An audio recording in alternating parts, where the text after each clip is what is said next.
ये खबर पारुल यूनिवर्सिटी द्वारा प्रस्तुत की गई है।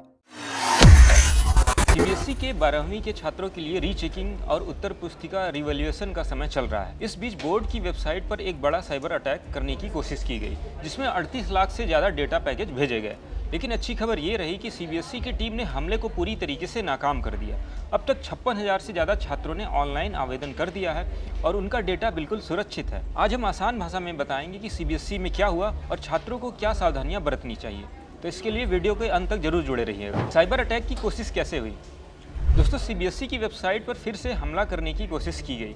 बोर्ड के मुताबिक कुछ लोग पोर्टल को ठप करने के लिए भारी मात्रा में ट्रैफिक भेज रहे थे। 38 लाख से ज़्यादा डेटा पैकेज एक साथ आए, लेकिन सीबीएसई की तकनीकी टीम अलर्ट पर थी। उन्होंने तुरंत कार्रवाई की और हमले को रोक दिया।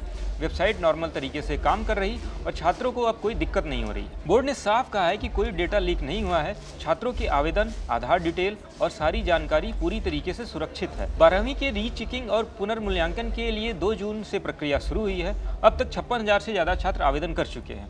ये संख्या लगातार बढ़ रही है। बोर्ड ने कहा है कि पोर्टल को और तेज और आसान बनाने के लिए लगातार काम किया जा रहा है। अगर आपको लगता है कि आपके अंकों में कुछ गलती हो सकती है तो बिना देरी किए आप आवेदन कर सकते हैं। आवेदन सिर्फ ऑनलाइन, ऑफलाइन नहीं चलेगा। दोस्तों, यहाँ ध्यान रखना होगा, आवेदन सिर्फ ऑनलाइन ही स्वीकार किए जा रहे हैं। ऑफलाइन फॉर्म या डॉक से कोई आवेदन नहीं माना जाएगा। प्रक्रिया 6 जून की आधी रात तक चलेगी, यानी आपके पास अभी थोड़ा समय है, लेकिन जल्दी करें क्योंकि आखिरी समय में वेबसाइट पर लोड बढ़ सकता है। प्राप्त नंबर की वेरिफिकेशन के लिए हर विषय में 100 रुपये लगते हैं, जबकि रीवैल्यूएशन के लिए हर सवाल के लिए 25 रुपये देने पड़ेंगे। इस साल बोर्ड ने सुरक्षा को और मजबूत करने के लिए आधार आधारित प्रमाणीकरण शुरू किया है।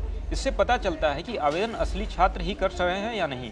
ये स्टेप छात्रों के हित में है ताकि कोई गलत तरीके से आवेदन न कर सके। दोस्तों, ये पूरा मामला उस समय आया जब सीबीएसई की ऑन स्क्रीन मार्किंग यानी कि ओएसएम सिस्टम पर काफ़ी विवाद चल रहा है। कई छात्रों और अभिभावकों ने शिकायत की कि उत्तर पुस्तिकाएं मिक्स हो गई हैं, अंक गलत लगे हैं या मूल्यांकन में गड़बड़ियां हुई है। इन शिकायतों को लेकर बोर्ड ने तत्कालीन चेयरमैन राहुल सिंह और सचिव हिमांशु गुप्ता का तबादला कर दिया था। संसदीय समिति ने की सराहनीय बात। कक्षा 12वीं के छात्र सार्थक सिद्धार्थ ने संसदीय समिति के सामने ओएसएम सिस्टम की कमियां रखी।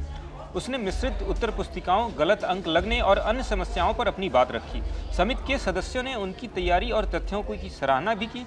अब केंद्र सरकार ने ओएसएम सेवाओं की खरीद और क्रियान्वयन की जांच के लिए एक सदस्यीय समिति बना दी है। एस राधा चौहान इस समिति के अध्यक्ष हैं। उन्हें 1 महीने के अंदर रिपोर्ट देनी है। सीबीएसई का कहना है कि भले ही साइबर अटैक की कोशिश की गई और आवेदनों की संख्या ज़्यादा हो, लेकिन पुनर्मूल्यांकन की पूरी प्रक्रिया बिना रुके चल रही है।